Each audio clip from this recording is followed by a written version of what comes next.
So this is lesson 68, B as in boy, in Algebra 1. And let's go ahead and do example 68.4.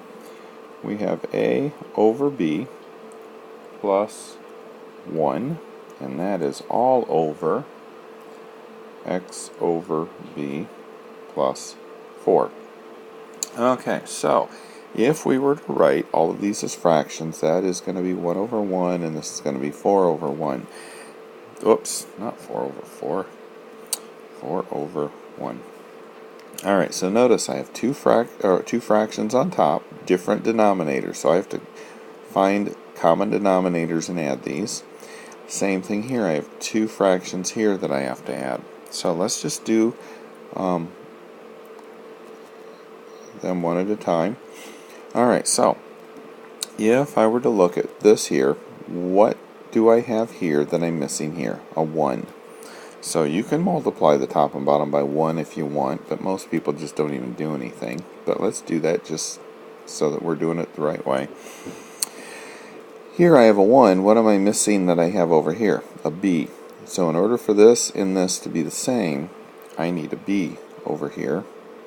But if I do it, put it on the bottom, I have to do it on top.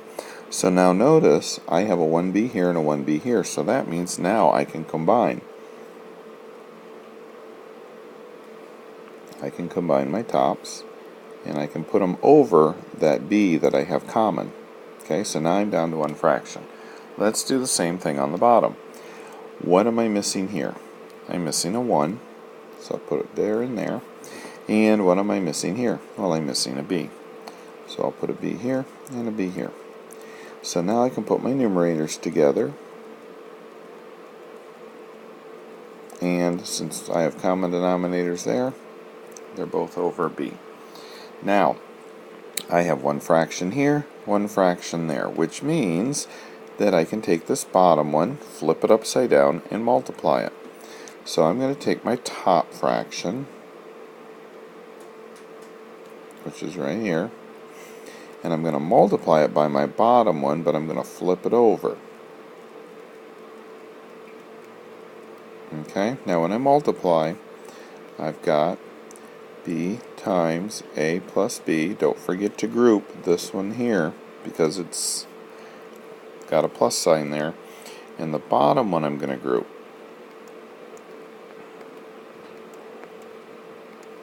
Okay, and I can cancel that b with this b because they're multiplied by each other, and that gives me a plus b over x plus 4b, and I'm all done. Notice how it's getting a little complicated here. You got to really pay attention to what you're doing. Do one step at a time, and you should be fine with this. Alright, so let's go ahead and do this last example here, and we will be done with this lesson.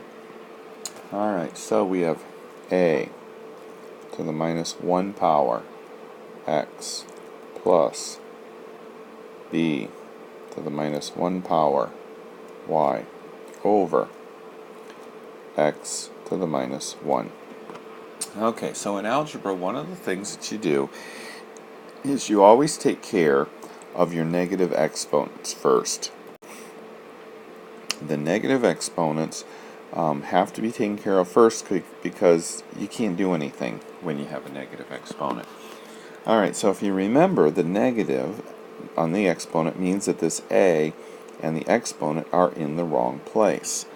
So, to put them in the right place and to take off the negative, we move it to the bottom. That's what that negative means, is that it's not a x, it's the a comes into the bottom of the fraction.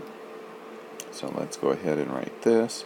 This line right here is this line. Alright, and this b is in the wrong place. It's not next to the y, it's below the y. This line a little shorter. Alright, now let's look at the bottom part. It says that x is in the wrong place. This is not x over 1. The x should be in the bottom.